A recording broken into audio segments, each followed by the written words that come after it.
The HTTP status line is the first thing every client reads, a number that says what happened before it even parses the body.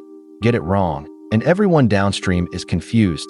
A 200 that actually failed, a 500 that was really a not found. The fix is a semantic catalog, one correct status for every kind of error, derived straight from your error type. Here's how most APIs pick a status. A not found comes back as 500, just wrong.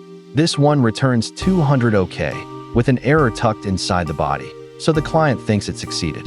And this one returns 400 for every client error, whether it's a conflict, a permission problem, or a missing resource. The status line, the first thing a client checks, tells it nothing reliable. Now look at what the handler returns. Not a status code, but a typed error. Not found for a missing project. Conflict for a duplicate name.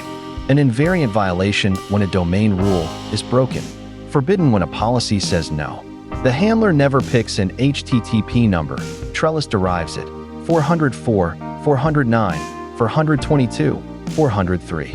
The status becomes a consequence of the error's meaning, not a guess.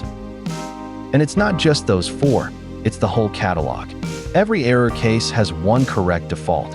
401 for authentication, 403 forbidden, 404 not found, 409 conflict, 410 gone, 422 for validation and invariance, 429 rate limited, 503 unavailable, 500 for the truly unexpected.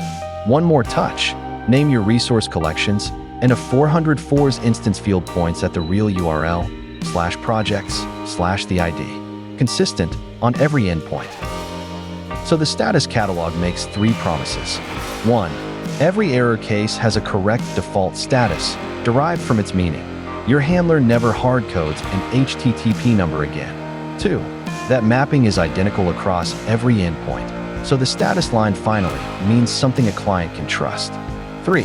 When a specific client contract genuinely needs a different code, you override exactly that case with map error, one line, in one place, not scattered across controllers. The right code by default, a deliberate choice when you override. A semantic status catalog makes your API's status line trustworthy again. The same correct code for the same kind of error everywhere.